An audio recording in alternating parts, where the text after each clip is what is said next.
আজকে রাসেরও ট্রেলার বেরিয়েছে। আমাদের তো বাংলা সিনেমা তো রাস প্রচুর মানে প্রচুর লোক চিল্লামিল্লি করে বাংলা সিনেমার পাশে থাকো। আমাকে তুই দেখিয়ে দে কজন রাস সিনেমা ট্রেলারটা রিভিউ করেছে।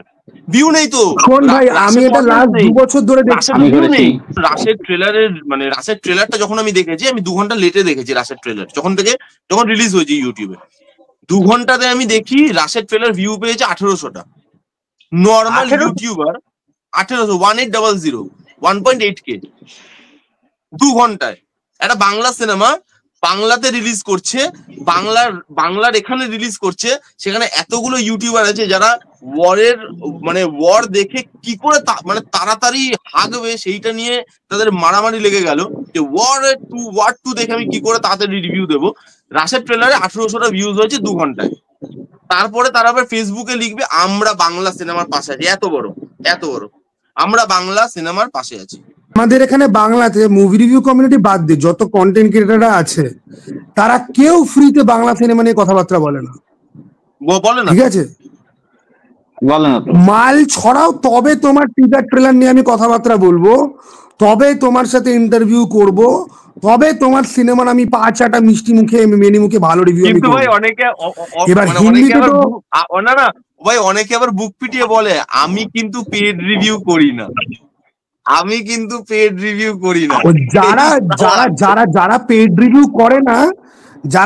রিভিউ করে না, মানে এই কথাটা যারা বলে তাদেরকে মানে রিয়েলি বলছি, সামনে তো কোনোদিন আসার সাহস হবে না, নাম নেওয়ার পর্যন্ত সাহস হবে না। ঠিক আছে, ওকে। যারা বলে তাদের যদি মানে খাতা খুলতে আরম্ভ যদি করি, জিনিসটা আইন আদালত অব্দি পৌঁছাবে বলে চুপচাপ থাকি। ঠিক আছে, নাহলে এদের কোথায় খুঁটি বাঁধা আছে খুব ভালো করে আমার কিন্তু আছে জানা। ওকে, যাই হোক, রাসের ট্রেলারটা কেমন লাগলো সেটা বল। রাসের ট্রেলার আমার খুব মিষ্টি লেগেছে, ভালো লেগেছে। আর এরকম ধরনের সিনেমার না একটা অডিয়েন্স আছে বাংলাতে। সম্পর্কের গল্প, ফিরে আসার গল্প, মেমোরিজ, ইমোশন, যেই গল্পগুলোতে থাকে, কিন্তু সেটা ভালো। এবং যেটা অ্যাকচুয়ালি ভালো না, আমি ইয়েতেও বলেছিলাম যখন আমি ট্রেলারটা রিভিউ করেছিলাম, যে আমাদের বাংলাতে কমপ্লেন হয় যে 4 দেওয়ালের মধ্যে সিনেমা হয়ে গেছে, ফ্যামিলি অডিয়েন্সের সিনেমা, একটা ফ্ল্যাটের মধ্যে বা একটা বাড়ির মধ্যে বেসড, ওখান থেকে বেরোনো হয় না। বাট এখানে না, এটাও কিন্তু ফ্যামিলি অডিয়েন্সের জন্যই তৈরি, কিন্তু সিনেমাটাকে বার করেছে 4 দেওয়াল থেকে, গ্রামে বেসড। একটা ছেলে গ্রামে ফিরে আসছে এবং গ্রামে আসার পর গ্রামের যে একটা সারল্য, গ্রামের যে একটা বৈচিত্র্য, সেখানকার যে কালচার, রাস উৎসব, রাস কেন নাম, সেই জিনিসটা ইনকর্পোরেট করা। প্রজেক্টর লাগিয়ে সিনেমা দেখানো। হ্যাঁ, মানে গ্রামে যে প্রজেক্টর লাগিয়ে সিনেমা দেখা, একসাথে একটা মানে গ্রামের লোক ফ্যামিলি, মানে এটা না বাড়ির 5টা মেম্বার ফ্যামিলি, একটা বাড়িতে একটা কোনো বিয়ে বা অনুষ্ঠান হচ্ছে মানে গ্রামের সবাই সেখানকার ফ্যামিলি, সবাই সেখানে এসে কাজ করছে, আনন্দ করছে, নাচানাচি করছে। এবং সেই জিনিসটা যে উঠে আসছে সেটা ভালো লাগে দেখতে। গ্রামের যখন সিনগুলো দেখাচ্ছে, সেখানে ডায়লগ কিছু ভালো ভালো হয়েছে, কাস্টিং খুব ভালো আমার লেগেছে, মানে খুব আনইউজুয়াল কাস্টিং। বিক্রম দা আছে, অনির্বাণ চক্রবর্তী আছে, অনুষ্মা ম্যামের ডায়লগ গুলো জায়গায়, দেবলীনা কুমার আছে, দেবলীনা আছে, অর্ণ আছে। তো কাস্টিং ভালো, যারা মানে ভালো পারফর্ম করতে পারে তাদের কিছু ভালো করে ইউজ করা হয়, স্ক্রিন স্পেস দেওয়া হয়। আর এখানে অনুষ্মা ম্যাম আছে, তার প্রত্যেকটা ডায়লগ ডেলিভারি খুব ভালো। মানে মানে দেখবি অনুষ্মা ম্যামের না কথা বলার একটা ধরন আছে আলাদা, মানে একটা টেকনিক আছে আলাদা, যেটা বাকি কারোর সাথে ম্যাচ খায় না। সেই জিনিসগুলো খুব ভালো লাগছে দেখতে। তো আমার ওভারঅল কিন্তু ট্রেলারটা ভালো লেগেছে। খালি একটা জিনিস খারাপ লেগেছিল, খুব বড় করে। আমার যেটা মনে হয় যেটা করেছে সেটা বুদ্ধিদীপ্ত ভাবেই করেছে, কেননা অনুসুয়া ম্যামকে যারা এত বছর ধরে যারা ফলো করে আসছেন তাদের একটা অডিয়েন্স আছে। বিক্রম চ্যাটার্জি যেরকম আমরা ট্রান্সফরমেশন দেখতে পাচ্ছি, এক একটা সিনেমা যে এক একটা জনারে নিয়ে আসছে। অনির্বাণ চক্রবর্তীর একটা ফ্যান বেস আছে, ঠিক আছে, অর্ণর একটা ফ্যান বেস আছে। তারপরে আমরা দেবলীনাকে প্রথমে এখানে দেখতে পাচ্ছি, সে একজন বড় কন্টেন্ট ক্রিয়েটার, তার এটা প্রথম ছবি হতে চলেছে একটা বাংলা সিনেমায়, বিক্রম দার সাথে তার নতুন। তা মানে কাস্টিং হিসাবে দেখতে গেলে কাস্টিংটা খুব ভালো মতো করেছে, খুব বুদ্ধিদীপ্ত ভাবেই করেছে, যাতে অডিয়েন্সের একটা এক্সপেকটেশন থাকে এই কাজটা নিয়ে। যাই হোক, পৃথ্বীশ, তোর এক লাইনে আমি শুনতে চাই, তোর এক কথায় মানে এই ট্রেলারটা তোর কাছে কেমন লেগেছে? মানে আর 5টা যে বাংলা ছবি তার মতো লেগেছে, না একদম একটু ফ্রেশ, একটু মাটির গন্ধ আছে, একটু আলাদা, অন্যরকম, একটু একটু মাটির গন্ধ, একটু অন্যরকম। এবং এটাকে বলে রুটেড গল্প, মানে ওই যে অ্যাকচুয়ালি গ্রামে কিন্তু এগুলো হয়, এই যে গাজন যাত্রা, বাড়ির মধ্যে সিনেমা দেখা, একটা বাড়িতে সবাই মিলে বসে সিনেমা দেখা, এই জিজ্ঞেস করছে এটা গডজিলা নাকি কং, অনির্বাণ চক্রবর্তী একটা ডায়লগ আছে টিজারে।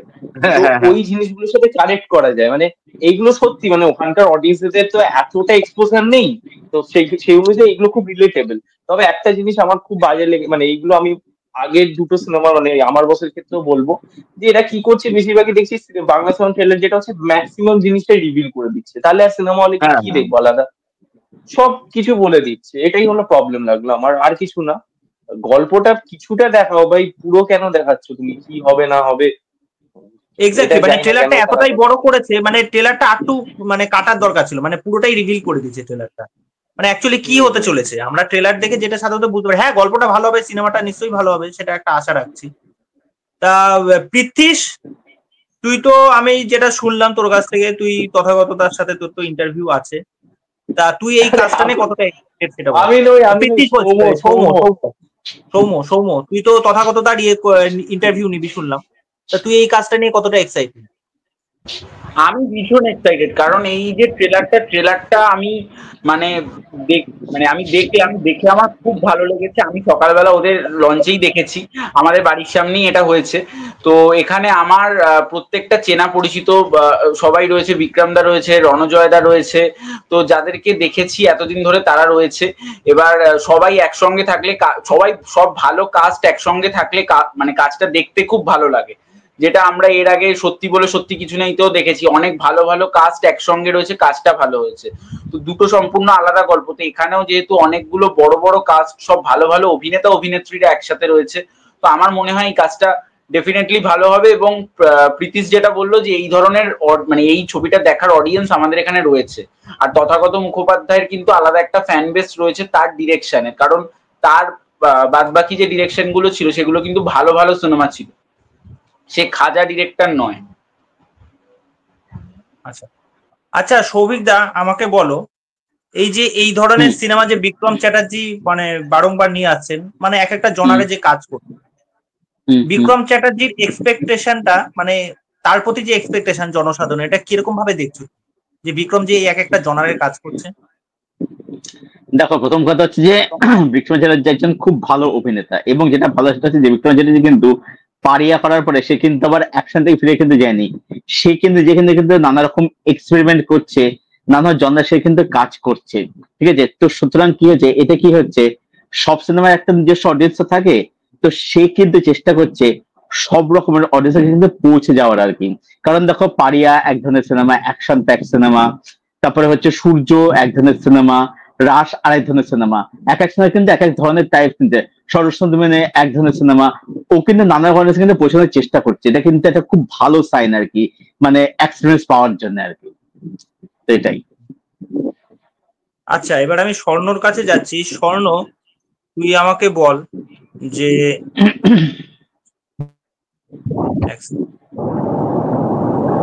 এই যে বিক্রম চ্যাটার্জিকে নিয়ে মানুষ নানা রকম কথাবার্তা বলে, এবং এই জিনিসটা অনেকেই বলে আসে যে বিক্রম চ্যাটার্জি আমাদের বাংলায় পরবর্তী সুপারস্টার হওয়ার একটা চান্স, বা তার মধ্যে সেই অ্যাবিলিটিটা রয়েছে। তোর কি মনে হয়, এই যে যারা তথাকথিত যারা সুপারস্টার, যে দেব, প্রসেনজিৎ, এদের বাইরে তো আমরা কাউকে সাধারণত খুব একটা মানে ভাবি না, যে অন্যান্য অনেক কিন্তু অভিনেতারা রয়েছেন, তা বিক্রম চ্যাটার্জির মধ্যে কি সেরকম পোটেনশিয়াল আছে? দেখ, প্রসেনজিৎ চট্টোপাধ্যায় বা মিঠুন চক্রবর্তী বা দেবজিৎ যেই লেভেলে গেছে, যেই লেভেলে স্টারডামটা পেয়েছে বা দেখেছে, যে আপামর গ্রাম বাংলার মানুষ চেনে এবং শহরের মানুষও তাদেরকে চেনে এবং জানে, সেই স্টারডামটা শেষ এদের চারজনের সঙ্গে।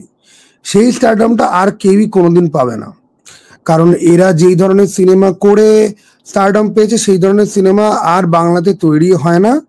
আর বাংলা সিনেমার অবস্থা দিন দিন যেরকম খারাপ হচ্ছে, এবং সিনেমা তৈরি করে একটা চ্যালেঞ্জের ব্যাপার হয়ে যাচ্ছে। দেখ, আজকে তো আর হুট করে এরকম হবে না যে গ্রাম বাংলাতে প্রচুর হল খুলে গেল, এসভিএফ খুলছে আস্তে আস্তে করে, কিন্তু এসভিএফ এর সিনেমারও কত বিজনেসটা হচ্ছে।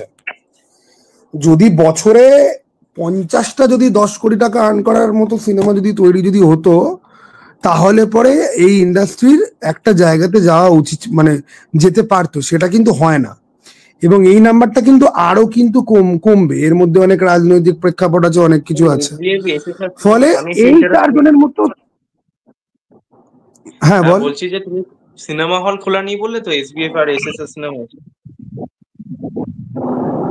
হ্যাঁ হ্যাঁ, তো বাট এরা দেখবে, এরা যে হ্যাঁ হ্যাঁ SBF যেখানে যেখানে হল খোলে আর কি, সেইগুলো বেসিক্যালি টাউন এরিয়া, মানে যেখানে স্টেশন রয়েছে, মল রয়েছে, মানে একদম ইন্টেরিয়ারের দিকে কিন্তু এরা খোলে না। তো এটা কি হয় এর জন্য, যে ওখানের যারা এরিয়ার লোকেরা থাকে, সেই যে এলিট লোকেরা তারাই যায়, ম্যাক্সিমাম টু ম্যাক্সিমাম অডিয়েন্স সেটাই হয়। এবার যখন একটা জওয়ান বা একটা পাঠান বা একটা কেজিএফ এর মতন সিনেমা হয়, তখন ওই ইন্টেরিয়ার থেকে লোকেরা যায়। তো ওরা এটাই হয়ে গেছে, আর দামটাও মানে টিকিট ট্যাক্সটাও কিন্তু কমে না, ওই 150-200 টাকার মধ্যেই থাকে। এবং সেটাও দেখ, ওদেরকে সাস্টেন করতে গেলে ওরকমই রাখতে হবে। আর টাউনের মধ্যে ওরা কেন করছে, যাতে মোটামুটি অ্যাক্সেসেবল হয়। ইন্টেরিয়রে করলে দেখ, শহরের লোক গ্রামে গিয়ে ফিল্ম তো দেখবে না, ঠিক আছে, গ্রামের লোক শহরে এসে ফিল্ম দেখবে। আমি আগরপাড়া থেকে গিয়ে নন্দনে দেখবো বা স্টার মলে দেখবো বা ইয়েতে আমি যাব দেখতে, কিন্তু আমার বাড়ির পাশেই যে পদ্মা সিনেমা হল রয়েছে, সেটার কোয়ালিটি এখন এমন হয়ে গেছে যে সেখানে কম দামে পেলেও আমি যাব না দেখতে, ঠিক আছে। তো এই মানসিকতাটা কিন্তু সব জায়গায় সবার মধ্যেই প্রেজেন্ট রয়েছে, এর জন্য কাউকে তুই দোষও দিতে পারবি না। এবার শহর কেন্দ্রিক একটা স্টার সিস্টেম কিন্তু তৈরি হচ্ছে, যেখানে আমরা দেখি যে আবিরের প্রচুর অ্যাকসেপ্টেন্স আছে। আর আবিরের পরেই কারুর যদি অ্যাকসেপ্টেন্স যদি থাকে, সেটা হচ্ছে কি বিক্রমের, যে বিক্রমকে নিয়ে কথাবার্তা হয়। তবে বিক্রমের কিন্তু একটা অ্যাডভান্টেজ আছে, বিক্রম কিন্তু সিরিয়ালেও কাজ করেছে, বিক্রমকে কিন্তু চেনে কিন্তু অনেক বেশি মানুষ। এবার তারা কেন বিক্রমের সিনেমা আজকে দেখতে আসছে না বা আসবে না, সেটা আমি বলতে পারবো না। তবে হ্যাঁ, বিক্রমের মধ্যে প্রচুর পোটেনশিয়াল আছে, ঠিক আছে। মানে আবিরের মধ্যে অনেক জড়তা আছে, আবিরের অভিনয় খুব ওয়ান ডাইমেনশনাল। সেখানে বিক্রম তো ভাই বডি ফডি বানিয়েছে, নাচফাচ হয়তো করতে পারবে, অ্যাকশন তো করতে পারছেই বেশ ভালো মতো, ঠিক আছে। তবে বিক্রমের অভিনয় কিন্তু আবার আর একটুখানি ব্রাশ আপ করতে হবে, মানে বিভিন্ন ধরনের ক্যারেক্টার্স করার জন্য। বিক্রম খুব গুরু গম্ভীর স্টোইক অ্যাকশন হিরো খুব ভালো প্লে করতে পারবে, ঠিক আছে। কিন্তু বিক্রম আবার অন্য টাইপের রোল, যে ধর একটা কমেডি সিনেমা বা ধর একটা খুব একটা প্রেমের সিনেমা, যদিও বিক্রম করেছে প্রেমের সিনেমা, কিন্তু সেটা কিন্তু চকলেট বয় টাইপের একটা ইমেজ নিয়ে, ওকে, খুব বেশি রিয়ালিস্টিক কিন্তু নয়, ওকে। কিন্তু হ্যাঁ, বিক্রমের পোটেনশিয়াল আছে এবং আমার মনে হয় বিক্রমকে নিয়ে আরো কাজকর্ম হওয়া উচিত, ওকে, আরো কাজকর্ম হোক। তো আবির আর বিক্রম আর অঙ্কুশের কথা কেউ যদি বলিস, অঙ্কুশ নিজেকে কাইন্ড অফ নষ্ট করে ফেলেছে বলা যায় একরকম, ওকে, রিভাইভ করতেই পারে এখান থেকে, বাট নষ্ট করে ফেলেছে। এদেরকে আমি ধরি না কোনো কিছুর মধ্যে। অনির্বাণ পরমব্রত মানে দেখ, অনির্বাণ পরমব্রতর বেসিক মানে একটা কথা আছে না, যে ভর্তি কাপে আর চা ঢালা যায় না, ঠিক আছে। They are so full of their self, ঠিক আছে। এরা ওই কিছু অডিয়েন্সের কাছে কি ক্যাটার করতে পারবে। কারণ দেখ, অনির্বাণ ভট্টাচার্যের কথা আমি তোদেরকে বলি, যখন বিক্রম যখন বেরোলো, অনির্বাণ ভট্টাচার্য একটা ইন্টারভিউতে বললো যে বিজয় সেতুপতি একটা রিজিওনাল স্টার, নিজের থলথলে শরীর কিন্তু জামাটা সে খুলে ফেলেছে, তার কনফিডেন্সটাই আলাদা। তো ভাই তুই তো যথেষ্ট রোগা পাতলা, তোর সেই কনফিডেন্সটা নেই কেন?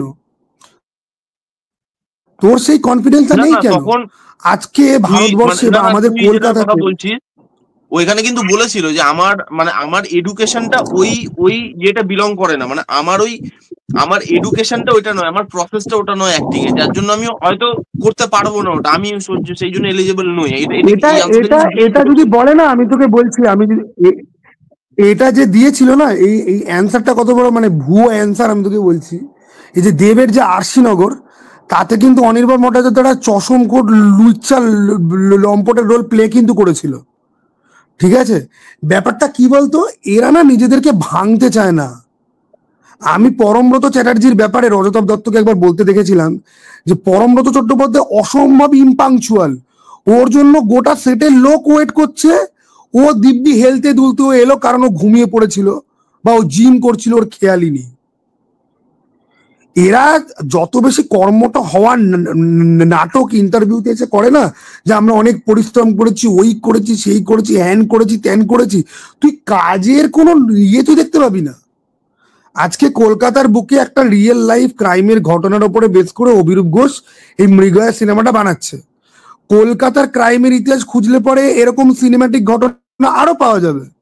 অনির্বাণ ভট্টাচার্য এসবিএফ এর সঙ্গে একটা সিনেমা করলো মুখোশ বলে, সাউথের রিমেক করলো। কেন? তুই একটা কেস নিয়ে তুই সেটার উপরে তুই ফিল্ম তুই কর। আঞ্জাম পাত্রের রিমেক ছিল সেটা। তখন আমি বাদল সরকার তখন আমি বাদল সরকার আর শেক্সপিয়ার কি করেছে সেটাকে নিয়ে আমি চটকাবো। এবং অনির্বাণ ভট্টাচার্যকে আমি এটা বলতে শুনেছি, দেখুন কলকাতাতে তো চিরকাল কম পয়সাতেই সিনেমা হয়ে এসছে, কম পয়সাতেই সিনেমা হয়, এদের ইন্টেন্টটাই হচ্ছে গিয়ে কম পয়সাতে আমি একটা কাজ করবো, একটুখানি তাতে আর্টিস্টিক ভ্যালু থাকবে, ভোগ দেখে তো বোঝা গেল এদের আর্ট এখন ফার্টে পরিণত হয়েছে। তো তুই কি বলবি এদেরকে? আমি বললাম তো এই যে দুজনের নাম নিলি, আমি এদেরকে কোনো কিছুতে কোনো ইয়েতে আমি জাস্ট ধরি না। They are not even zero, they are less than zero. আচ্ছা এদের ব্যাপারে তো আমি আমার ভিডিওতে বহুবার বলেছি যে এদেরকে তো প্রপারলি কোনোদিন ইউটিলাইজই করা হলো না। তুই সত্যি বলে সত্যি কিছু নিয়ে তুই দেখ না, ওকে দিয়ে কিছু করানোই হলো না। অথচ তোরা মনে করে দেখ, এক্স ইকুয়াল টু প্রেম নিয়ে লোকে এত হাসাহাসি করে, আমিও কত হাসাহাসি করেছি। অর্জুন না গৌরব কে ছিল, ওর নামটা ভুলে যাই আমি, বারবার নামটা গুলিয়ে যায়। কে ছিল ওটা? অর্জুন বোধ হয় না? অর্জুন চক্রবর্তী ছিল। অর্জুনের ক্যারেক্টারটা দেখবি, অর্জুনের ক্যারেক্টারটা দেখবি, এখনো দেখবি তোর মনে দাগ কেটে থাকার মতো, যে ও কতটা কষ্ট পেয়েছিল পুরো ইয়েটার মধ্যে। অথবা আমি তোকে বলছি অনিন্দর থেকে ও অনেক বেশি ভালো অ্যাক্টারও। অনিন্দ খুব একটা ভালো অ্যাক্টার একেবারেই নয়, অত্যন্ত না কুচু ওছা ওভার স্মার্ট একটা ছেলে, ও একদমই ভালো অ্যাক্টার নয়। আমি তোকে অর্জুনের আরেকটা এক্সাম্পল দিচ্ছি, খেলা যখন বলে অরিন্দম শিলেরা সিনেমা বেরিয়েছিল, এবং সেটা না কাইন্ড অফ স্পাই এজেন্সি, মানে বাংলা সিনেমাতে স্পাই এজেন্সি দেখতে তো অভ্যস্ত আমি একেবারেই নই। ওই সিনেমাটার গল্প কিন্তু একদম খুব উদ্ভট অদ্ভুত টাইপের ছিল। মিমি চক্রবর্তী কিছু মনে করতে পারছে না, ওর বাচ্চাকে নিয়ে ও যেটা বলছে ম্যাচ করছে না। ওইখানে অর্জুন চক্রবর্তী, তুই কিছু বুঝবি না ওটা দেখে, সেটা খুব সাধারণ ব্যাপার। যাই হোক, এবার ব্যাপারটা হচ্ছে গিয়ে যে কারণ তুই দেখিস না তো ওরকম টাইপের সিনেমা, তুই ইষ্টি কুটুম দেখবি, সিরিয়াল দেখবি। একটা 18 বছরের ছেলে হয়ে ভালো সিনেমা না দেখে তুই সিরিয়াল দেখবি, তারপরে ভালো সিনেমা তৈরি হলে বলবি এটা তো বুঝিনি, তারপরে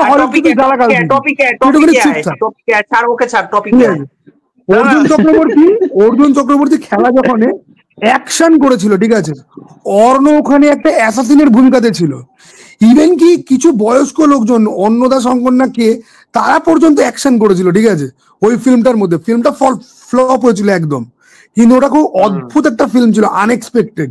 এবং ওটা কিন্তু অরিন্দম ছিলের মতো কন্ট্রোভার্সিয়াল লোকের হাত ধরেই কিন্তু এসছে। এবার তুমি এই ছেলেগুলোকে যদি প্রপারলি ইউটিলাইজ না যদি করো, তার দায়টা কার? তোমার ইন্ডাস্ট্রি এত বছরেও নতুন স্টার তৈরি করতে পারলো না, ফিল্ম ডিস্ট্রিবিউশন তৈরি করতে পারলো না, তার দায়টা কার? বাই দ্য ওয়ে, মৃগয়ার টিজারটা কেমন লাগলো সবার? মৃগয়াটা নিয়ে বল। মৃগয়া দারুণ দারুণ, দুর্দান্ত দুর্দান্ত। মৃগয়ার কাস্টিং নিয়ে কি বলবি? এই যে কাস্টিংটা একটা মিক্সড একটা কাস্টিং দেখতে পাচ্ছি, যেখানে খুব ভালো কাস্টিং। যেটা আজকেও যে 4টে যে হিরোকে নিয়েছে, 4টে হিরোরই কিন্তু তুমি দেখবে সে কিন্তু আলাদা আলাদা রকমের হিরো। মানে ঋত্বিক চক্রবর্তী যে কোনোদিন অ্যাকশন করেনি তাকে দিয়ে অ্যাকশন করাচ্ছে, এবং অনির্বাণ চক্রবর্তীও প্রায় সেম। বিক্রম যেটা যে অ্যাকশন করেছে তার মধ্যে সেই ব্যাপারটা হচ্ছে এখান থেকে তাকে অনেক বেশি ভালো লাগছে। এবং তুমি যদি রেজওয়ানের কথা যদি বলো, রেজওয়ানের মধ্যেও কিন্তু সেই রকচটা টাইপের একটা লুক রয়েছে, মানে একটা সেই মানে খুব মারধর করা যে পুলিশের মতো একটা লুক, যেটা আমরা চালচিত্রতে ইন্দ্রজিৎ বোসের ক্যারেক্টারটা এরকম দেখেছিলাম। তার সঙ্গে এখানে ভিলেনে সৌরভ দাস রয়েছে। সৌরভ দাস কিন্তু এরকম ক্যারেক্টার খুব ভালো করতে পারে, তার কিন্তু এরকম ধরনের লুক আগে আমরা দেখেছি। আচ্ছা, মৃগয়ার মধ্যে এই যে সবাই তো ভালো করছে, এই যে কাস্টিং নিয়ে নানা রকম কথাবার্তা চলছে, আমার কিন্তু এই টিজারে, আমার এখনো যদিও রিভিউ করা নেই, আমি রিভিউটা করব। আমার কিন্তু সবচেয়ে বড় এই টিজারের ক্ষেত্রে তুরুপের তাস লেগেছে কিন্তু সৌরভ দাস। এই একটার মধ্যে দম আছে, আমার মনে হয় একে নিয়ে কাজ করা উচিত, বড় বড় কাজ করা উচিত। ভাবা উচিত। রোমান্সের যে সিরিজটা ছিল না অভিরূপ ঘোষের, সেইখানে যে মরার যে ক্যারেক্টারটা রোল প্লে করেছিল আর কি সৌরভ দাস, ঠিক সেরকম লাগছে, মানে ঘ্যাব লাগছে তাকে দেখে। আমার কি মনে হয় বলতো, সৌরভ দা এমন একজন অভিনেতা না, তুই না সৌরভ দাকে বেঁধে রাখতে পারবি না, মানে বেঁধে রাখতে পারবি না ইন দ্য সেন্স কি বলতো, তুই সৌরভ দাকে না একটা স্টিরিও টাইপ জিনিসে কোনোদিন না বলতে পারবি না যে তুমি এরকম করো এরকম করো এরকম করো। এমন একটা রোল দিবি, এমন একটা রোল দিতে হবে যেখানে পাগলামো করার সুযোগ থাকে। আমাকে ছেড়ে দিতে হবে ভাই, আমাকে ছেড়ে দিলে আমি খেলে দেবো, কোনো অসুবিধা নেই, কিন্তু ধরে রাখলে আমি পারবো না, আমাকে ছাড়তে হবে। কিন্তু যখন ওই সৌরভের পোর্শনটা আসলো, মানে টিজারটা যেরকম এরকম একটা আপ গিয়ারে চলে গেল টিজারটা। হ্যাঁ, এবং তুই ভাব এই যে আমরা ওয়ার নিয়ে কথা বলছিলাম, এবং ভিলেনকে কিন্তু আরো বেশি স্ট্রং হতে হবে না, ওয়ারের মধ্যে হিরো আর ভিলেন দেখে মজা এলো না। এখানে দেখ 4টে হিরো, মানে প্রাইমারিলি 4টে হিরো, তার মানে আমাকে ভিলেন যাকে দিতে হবে সে যেন এরকম হয় যে 4টে হিরো হিমশিম খাচ্ছে, তবে তো জিনিসটা দেখতে মজা লাগবে। আমি যদি এই পুরো পুলিশের গ্রুপে যদি আমি উল্টে দিই, ধর আমি সৌরভ দাকে পুলিশের গ্রুপে ঢুকিয়ে দিলাম আর অনির্বাণ দাকে দিয়ে দিলাম ভিলেনের রোল একা করতে, হবে না তো জিনিসটা, এটা হবে না তো, জিনিসটা বসতো না তো। এবার সেই জন্যই তোকে কি করতে হবে, তোকে এমন একটা ব্যালেন্স রাখতে হবে যে ব্যালেন্সটা ওই 4টে লোক, মানে সৌরভ দা ওরকম পাগলামি করবে যাতে 4টে লোক সেখানে হিমশিম খায়, তবে জিনিসটার মজা আসবে, তবে রসটা বেরিয়ে আসবে। কিন্তু ওই জিনিসটা না অনেকে মানে অনেক সময় হয়, অনেক সময় ওয়ার্ক করে, অনেক সময় করে না, বাট এখানে ওয়ার্ক করেছে। এখানে ওই 4 জনকে যেভাবে প্রেজেন্ট করেছে, তারপরে সৌরভ দা আসাতে যেভাবে উঠছে, ইভেন আমি তো এখানে বলবো প্রিয়াঙ্কাকেও দেখতে ভালো লাগছে, প্রিয়াঙ্কাকেও দেখতে ভালো লাগছে, এবং আমার কেন জানি না মনে হচ্ছে তার ক্যারেক্টারটা খুব মিটি ক্যারেক্টার হবে, মানে যেখানে কাজ করার মানে একটা জায়গা থাকবে। আমার কিন্তু ভাই হেভি লেগেছে, এডিট থেকে শুরু করে সেখানে যেভাবে ডিজাইন করা হয়েছে, হেভি লেগেছে। প্রমোশন করা এই সিনেমাটা সত্যি দরকার, বেঙ্গল ট্যুরের মতো একটা ট্যুর করা। এই সিনেমাটা এক্স্যাক্টলি প্রমোশন দরকার আছে, এই সিনেমাটার এক্স্যাক্টলি প্রমোশন দরকার আছে। সৌরভ দাসের যদি বলি ভিলেন, ও কিন্তু কর্ণ সুবর্ণের গুপ্তধনেও ভালো কাজ করেছে, ওর যে কমিক টাইমিং ছিল বা ও যে প্রথমে ভালো একটা, কিন্তু খুব আন্ডাররেটেড। এবং সৌরভ দাকে যদি আজিজের মতন একটা ক্যারেক্টার দেওয়া হয়, অ্যানিমেলে আজিজের মতন ক্যারেক্টার, ওর জাস্ট ফাটিয়ে দেবে, আমার অন্তত তাই মনে হয়। সৌরভ দাস ভালো অ্যাক্টরও, ভীষণ ভালো অ্যাক্টর বুমেরাং, আমার মনে হয়, কেননা বড় বড় মানে সৌরভ দাসকে তো আমরা সেরকম ওটিটি প্ল্যাটফর্ম ছাড়া সৌরভ দাসের সেরকম তো কাজ এখন সচরাচর দেখা যায় না। এবং আমি এটা বরাবরই আমি মন্টু পাইলট যখন দেখেছিলাম, ভাই এই বছর ওর 6টা সিনেমা বেরিয়েছে, এই নিয়ে আমি সৌম্যর সাথে পডকাস্ট করেছিলাম। এই বছরে ওর মানে B grade, C grade, D grade, E grade 6-7টা সিনেমা বছরের শুরুতেই এমন একজন অ্যাক্টর, সব কাজ করে, কোনো কাজে না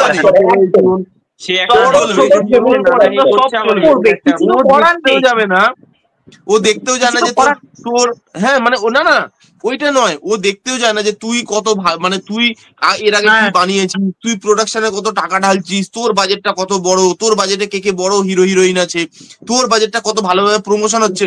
ওর যদি রোলটা ভালো লাগে, যে কোনো লেভেলের সিনেমা যে কোনো লোকের সাথে করতে রাজি আছে। এটা কিন্তু সৌরভ দাসের শুধু না, এটা রজতার ক্ষেত্রেও সেম। এই বছরে জিতের সিনেমা বুমেরাঙাই তো করেছে সৌরভ, বুমেরাঙে যেখানে, হ্যাঁ ওখানে জিতের পরে যেখানে সৌরভ দাসের সবাই প্রশংসা করছে, বলছে সৌরভ দাসের কমিক টাইমের জন্য বুমেরাং এনজয় হয়েছে। সত্যি তাই। না অম্বরেশের থেকে সৌরভ দাস খুব ভালো কমিক টাইমিং ছিল, অম্বরেশ ছিল। আর সৌরভ দাসের এবছর টোটাল 15টা সিনেমা আসবে। আচ্ছা, মৃগয়ের যিনি ডাইরেক্টর, তার প্রতি তোদের কতটা ভরসা আছে? সবাই যদি এক লাইন করে বলিস। প্রথমে ইয়ের কাছে যাচ্ছি, স্বর্ণজ্যোতির কাছে যাচ্ছি। মৃগয়ের যে ডাইরেক্টর, তার প্রতি কতটা ভরসা আছে? ফুল 100% ভরসা আছে আমার। মৃগয়ের ডাইরেক্টর মেবি আমি বলবো, আমাকে কেউ র্যাঙ্কিং করতে যদি বলে, আমি একে একদম টপে রাখবো। কারণ আমি তোকে বলছি, আমি এর আগেও এরকম কিছু সাবজেক্টিভ ভিডিও বানিয়েছিলাম যেখানে আমি জিতের কার সাথে কাজ করা উচিত, বাংলা সিনেমাতে এরপরে কারা ভালো ডিরেক্টর আছে, সব জায়গাতে অভিরূপ ঘোষের নাম ছিল, সব জায়গাতে। কারণ অভিরূপ ঘোষ বাংলাতে একমাত্র ডিরেক্টর যে হলিউড ফ্লেভার বা অ্যাকচুয়াল সিনেমার ফ্লেভারকে বাংলা সিনেমাতে আনতে পারে, সেই সেন্সিবিলিটি ওর মধ্যে রয়েছে। অভিরূপ ঘোষের পরেই কারুর যদি নাম যদি করতে আমি তথাগত বা অরিজিৎ সরকারের আমি নাম নেব, আর প্রতিম ডি গুপ্তা। কিন্তু প্রতিম ডি গুপ্তা এবং আমি তো এর মধ্যে ইয়ের নামটা অ্যাড করতে চাইবো, দেবালা ভট্টাচার্য। দেবালা ভট্টাচার্য ভালো ডাইরেক্টর, মানে ওই আরেকজন মানুষ, ঠিক আছে। পাভেলও কিন্তু ভালো ডিরেক্টর, পাভেলও ভালো। কিন্তু পাভেলের আমি লাস্ট যে সিনেমাটা দেখেছিলাম Kolkata Chalantika, that was a fucking scam, ঠিক আছে।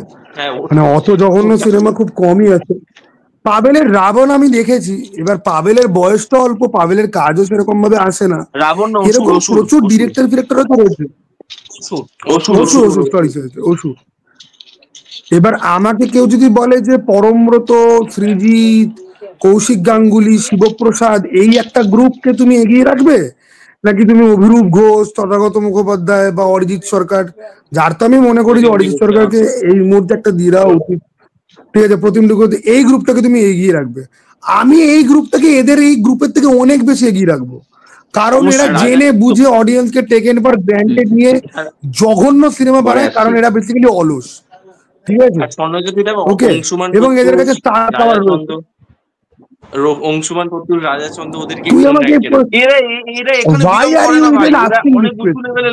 এইসব নিয়ে কথা বলা আমাদের মানে আমাদের পাপ, কানে হাত দিয়ে এদেরকে এখানে টানাই উচিত না। ওরা মহাপুরুষ, শুধুমাত্র মহাপুরুষ নয়, ঠিক আছে। রাজা চন্দ্র, আমি চান করি না গায়ে গন্ধ, সিনেমার মহাপুরুষ রাজা চন্দ্র, ঠিক আছে। ওকে, তুই এদের নাম এখানে কেন করবি? আচ্ছা, একেন সবাই তোরা দেখেছিস? একেন বেনারস বিভীষিকা? হ্যাঁ দেখেছি। আচ্ছা, একেনকে যদি বলা হয় একদম কি বলবো, একেন কি আমরা মানে অ্যাজ এ, আমি মুভি রিভিউয়ার হিসেবে বলছি না, মানে অ্যাজ এ অডিয়েন্স হিসেবে তুই যদি সিনেমাটা দেখিস, তোর চোখে কি এই সিনেমাটা কি সেরকম একদম ফুল অন এন্টারটেইনমেন্ট সিনেমা? একদম। কারণ একেনের যদি তুমি মানে ফ্র্যাঞ্চাইজি যদি দেখো, তাহলে কিন্তু একেন সবকটা দেখে কিন্তু মজা পেয়েছে দর্শক। কারণ কমিক, ওই সিনেমাটা হচ্ছে মানে কমেডির জন্য, রহস্য থেকেও মানে বেশি কমেডির জন্য। রহস্য তো রয়েছেই, কিন্তু কমেডি গুলো দারুণ ভাবে ওয়ার্ক করে। আর এই সিনেমাটাতে তো মানে দারুণ ভাবে ওয়ার্ক করেছে। আর এই সিনেমাটাতে অ্যাডও খুব কম, আগেরটাতে অ্যাড বেশি ছিল, সেটা আমারও একটু সন্দেহ, মানে একটু বলার ছিল। আচ্ছা, এবার শুভম আমি তোর কাছে বলছি অ্যাজ এ রিভিউয়ার হিসেবে, এবার যদি চুলচেরা বিশ্লেষণ করিস, একেন নিশ্চয়ই দেখেছিস। একেনের কোন জায়গাটা তোর বেশি মানে চোখে লেগেছে, মানে এই জায়গাটায় খামতি আছে, যেটা একেন প্রমিস করছে, যে কোন জায়গাটায় খামতি লেগেছে একেনের মধ্যে? খামতি বলতে কি বলতো, হ্যাঁ এটা অবশ্যই, মানে এটা একদম অস্বীকার করার জায়গা নেই। একেন যখন শুরু হলো তখন একটা লোক নতুন, মানে একটা নতুন গোয়েন্দা স্বাদ পেলো এবং সেটা ভালো চলছিল। মাঝখানে একটা ডাউনফল এলো একেনের, যখন লোক একটুখানি ক্রিটিসাইজ করতে শুরু করলো, এবং সেটা অনির্বাণ চক্রবর্তী বলেওছে যে আপনারা এখন আমাকে বড্ড বেশি ক্রিটিসাইজ করছেন। হ্যাঁ, এবার বলতে পারিস এটা দিয়ে কাইন্ড অফ না, এই একেনটা দিয়ে, এই একেনটা দিয়ে একেনের যে সিরিজটা, ওটা কাইন্ড অফ না রিভাইভ হলো, যে লোক আবার একটা ইন্টারেস্ট গ্রো করলো, যে ভাই চলো, এতদিন একটু ডাউন যাচ্ছিল বাট আবার একটু ট্র্যাকে ফিরেছে। এই মানে সিনেমাটা ভালো সিনেমা এন্টারটেনমেন্টের দিক থেকে দেখতে গেলে। এবার যদি তুই মানে খারাপ দিক বলিস, আমার কেন জানি না, দুখানা গল্প চলছিল তো পাশাপাশি, একটু স্পয়লার হতে পারে যারা দেখেননি। দুটো গল্প চলছিল, একটা ঘরের গল্প, মানে যেখানে একেন বাবু উঠছে এসে বেনারসে, এবং একটা শাশ্বততার গল্পটা। এই দুটো গল্পই এক জায়গায় আসছে লাস্টে গিয়ে, কিন্তু দুটো গল্পের মধ্যে না সে পাওয়ারটা নেই, যেটা দিয়ে তুই এতক্ষণ ধরে দর্শককে বসিয়ে রাখলি, এবং যেটাকে তুই অন্য ভাবেও প্রেজেন্ট করতে পারতি, সেটা আরো বেশি সারপ্রাইজিং হতো। প্রথম থেকে জিনিসটা এত স্ট্রেট লাইন চলে, এবং না দুটো গল্পের মধ্যে যেহেতু খুব একটা দম নেই, মেকাররা এখানে চেষ্টা কি করেছে, যেটা আমার মনে হয়েছে, গল্পটা দম নেই, কিন্তু আমি গল্পটাকে কনফিউজ করে দেখাবো যাতে লোক কনফিউজড হয়, লোক ভাবতে থাকে যে কি হচ্ছে, কিন্তু সেটা হয় না আলটিমেটলি। এবং সেটা কি হয় জানি, লোক আগে থেকে জানে যে শেষ অবধি কি হবে, এটা এর রেজাল্ট তুই অনেক আগে পেয়ে যাচ্ছিস। এবার যার জন্য কি হচ্ছে, তখন খালি তুই একেন বাবুর যে হিরোইক এন্ট্রি ওটা এনজয় করছিস, কমেডিটা এনজয় করছিস, কারণ তুই জানিস যে এবার আমাকে এন্টারটেনমেন্ট পেতে গেলে, এবার তুই জানিস যে তো এন্টারটেনমেন্ট পেতে গেলে আমাকে এই জিনিসগুলো এবার দেখতে হবে, কারণ গল্প তো ভাই আমি বুঝে গেছি বস। এবার তাহলে আমাকে এন্টারটেনমেন্ট পেতে গেলে কি করতে হবে, কমেডিটা দেখতে হবে, বা আমাকে এই ইয়েগুলো দেখতে হবে, হিরোইক ভাবে আসছে, বিজিএমটা খুব ভালো, এগুলো আমি এনজয় করবো।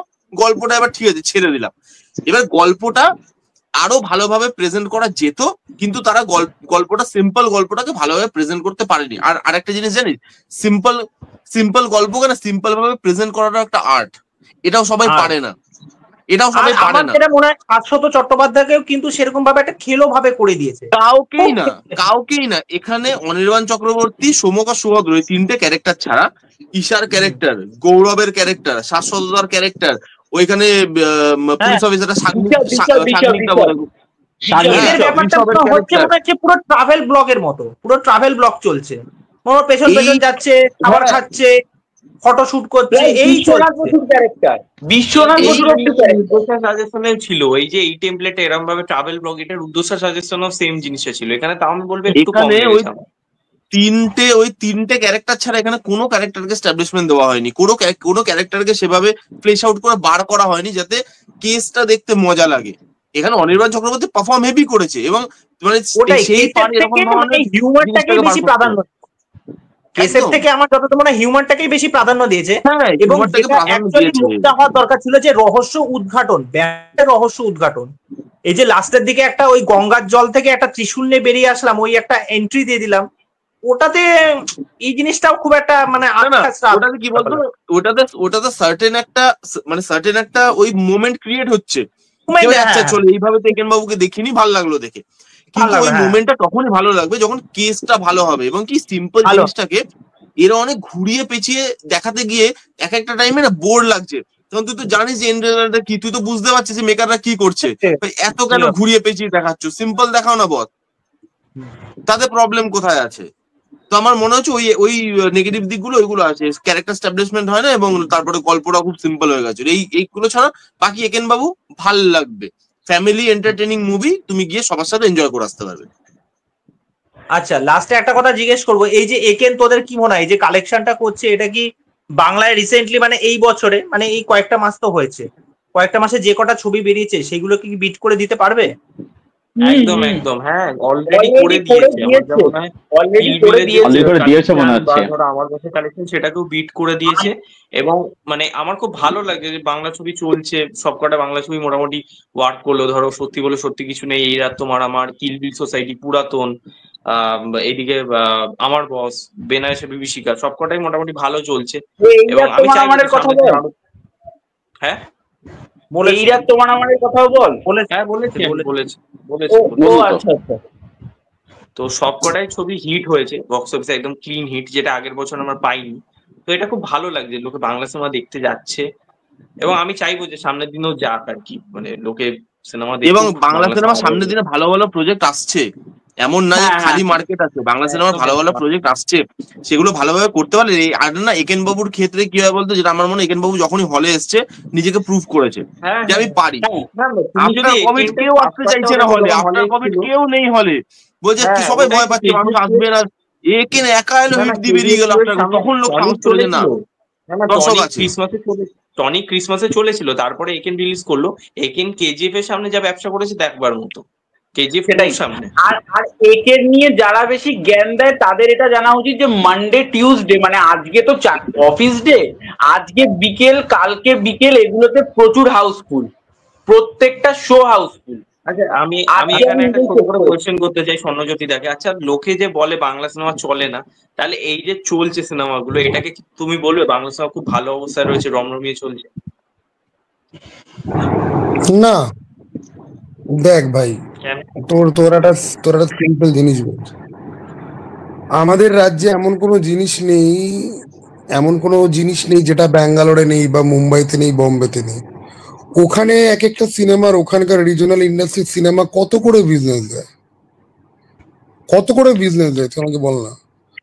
বম্বেতে একটা ফ্লপ সিনেমা হয়তো 20-30 কোটি টাকার বিজনেস করে, সেখানে আমাদের বছরে একটা দুটো এরকম সিনেমা আছে যেটা হয়তো 15 কোটি 17 কোটি 20 কোটি বিজনেস দিচ্ছে বছরে, একটা দুটো। একেন দেখতে যাচ্ছে মানুষ, অথবা এই রাত তোমার আমার দেখতে যাচ্ছে, অথবা বেলা শুরু বেলা শেষে দেখতে যাচ্ছে, অথবা আমার বস দেখতে যাচ্ছে। এগুলো তো সিনেমা হিসেবেই খুব একটা ভালো সিনেমা নয়, কিন্তু এই সিনেমাগুলো কেন হিট করছে? কারণ কলকাতাতে প্রচুর বয়স্ক মানুষজন রয়েছে, ছেলে মেয়ে বাইরের রাজ্যে চাকরি বাকরি করছে, তারা রয়েছে, তারা এই সিনেমাগুলো দেখতে যাচ্ছে। আমাকে ভারতের অন্য কোনো ইন্ডাস্ট্রির এক্সাম্পল দে যাদেরকে সোললি ফ্যামিলি ড্রামা সিনেমার উপরে বেস করতে হয়, যাদের কাছে হেভি স্পেকটাকেল অ্যাকশন সিনেমা কম পয়সা কামায় কিন্তু ফ্যামিলি ড্রামা ফিল্ম বেশি আর্ন করে। এরকম আর একটা রাজ্যের কথা আমাকে বল যেখানে এই জিনিসটা হয়।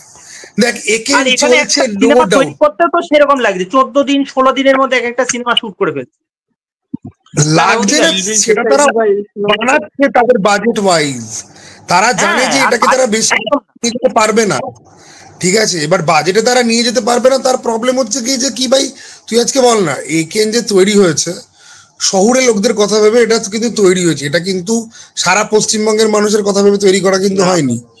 এবার শহুরে লোকজনরাই দেখতে যাচ্ছে, আগেকার বাংলা সিনেমার গানগুলো ফরেন লোকেশনে শুট হতো, ফরেনে গিয়ে শুট করতো, সুইজারল্যান্ড, ইতালি, স্পেন, এই সমস্ত চিত্রাঙ্গলি যখন মিলিত হতো। এখন কয়টা দেখায়? এখন ওই টাইপের সিনেমাই তো তৈরি হয় না। হ্যাঁ, যদি এই ধরো এইদিকে কিল বিল সোসাইটি, সত্যি বলে সত্যি কিছু নেই, এইগুলো তো ইয়াং অডিয়েন্সরাও গেছে, এইগুলো ইয়াং অডিয়েন্সরা গেছে, বাট ইয়াং অডিয়েন্স কত গেছে? সত্যি বলে সত্যি কিছু নেই কিন্তু খুব ভালো বিজনেস কিন্তু করেনি, 2 কোটি টাকা আর্ন করেছে, তার থেকে বেশি আমাদের এখানে হিন্দি সিনেমা কিন্তু বিজনেস করে। অথবা কিল বিল সোসাইটি প্রথম সপ্তাহে বিশাল নিয়েছিল, তারপরে এত গালাগালি খেয়েছে, তারপর কিন্তু ধরাম করে কিন্তু পড়ে গেছে। এখন কত চলছে, বাজেটের উপর উঠে গেছে ছবির বাজেট। হ্যাঁ, ওইটাই তো বলছি, এই যে কুড়িয়ে বাড়িয়ে কোন রকমে করে নেবো এই মেন্টালিটি থেকে এই ফিল্মগুলো কিন্তু তৈরি হচ্ছে। এই ফিল্মগুলোকে না ভালোবেসে তৈরি করা হচ্ছে যে চলো আমি রিয়েলি দেখ, আজকে হেমলক সোসাইটি আর কিল বিল সোসাইটির কোয়ালিটিতে এত পার্থক্য রয়েছে, ঠিক আছে? আকাশ পাতাল, মানে হেমলক সোসাইটির লাস্টে জিতের ক্যামিও দেখে লোকজন তখন পাগল হয়ে গেছিল। আমি হেমলক সোসাইটি অনেক পরে দেখেছি, ঠিক আছে, কিন্তু আজকে কিল বিল সোসাইটিতে কিন্তু এরকম কোনো কিছু ভাবাও যাবে না, ঠিক আছে? এবং সিনেমা হেমলক সোসাইটি রি-রিলিজ দিক, আজকে হেমলক সোসাইটি যদি রি-রিলিজ দেয়, কিল বিল সোসাইটি থেকে বেশি ইনকাম করে, কিল বিলের থেকে বেশি ইনকাম করে, হয়তো সেটা হতে পারে, ঠিক আছে? কিন্তু শোন, দেখ বাংলা সিনেমা পড়ে যাচ্ছে বা আস্তে আস্তে বাজে হয়ে যাচ্ছে, এটা বলার অর্থ কিন্তু এই নয় যে যেই সিনেমাগুলো বিজনেস করছে সেগুলোকে খাটো করে বলা। কারণ দেখ ভাই, পড়তে পড়তেও কিছু তো ফাইট ব্যাক তো করবে। এই 2-3টে জনরে আছে যেগুলো ভালো করছে বলে তাই তৈরি হচ্ছে, নয় গোয়েন্দা গল্প, নয় আমি ফ্যামিলি ড্রামা। কিন্তু আবার সব গোয়েন্দা গল্প কিন্তু চলছে না। পরিচয় গুপ্ত কটা লোক দেখতে গেছে? অরণ্যের দিনার্থী বলছে, সৌম্য দেখতে গেছে, অরণ্যের প্রাচীন প্রবাদ। হ্যাঁ, অরণ্যের প্রাচীন প্রবাদ কেউ দেখতে যায়নি। ওকে, তো এইটা থেকে তো মেন ব্যাপার। তা প্রত্যেকটা বিষয়ে আপনাদের কেমন লেগেছে, সবার মতামত কেমন লেগেছে সেটা অবশ্যই কমেন্ট করে জানাবেন। এবং প্রত্যেকের চ্যানেল আপনারা যারা যারা দেখেন, সেটা ফিল্মি পৃথ্বীশ হোক, সিনে জ্ঞানী হোক, তারপরে তোমার সিস্টেমেটিক সৌম্য হোক, হিরেমতি স্বর্ণজ্যোতির চ্যানেল হোক, তারপরে ইটস রিভিউ টাইমে শুভম হোক, প্রত্যেকের চ্যানেল আপনারা ভিজিট করুন, তাদের প্রত্যেকের চ্যানেল সাবস্ক্রাইব করে দিন। আমারটা তো আমার কোয়ালিটি কন্টেন্ট বল, ঠিক আছে? এটাই হচ্ছে বলবো, এখানে যারা মোটামুটি করে না অ্যাকচুয়ালি, তারা দিনে কিন্তু 10-15টা করে ভিডিও বানায় না। তারা যখনই কোনো একটা ভিডিও বানানোর চেষ্টা করে, সঠিক ভিডিও বানানোর চেষ্টা করে। পরবর্তী ভিডিওতে আবার দেখা হচ্ছে। Tata tata.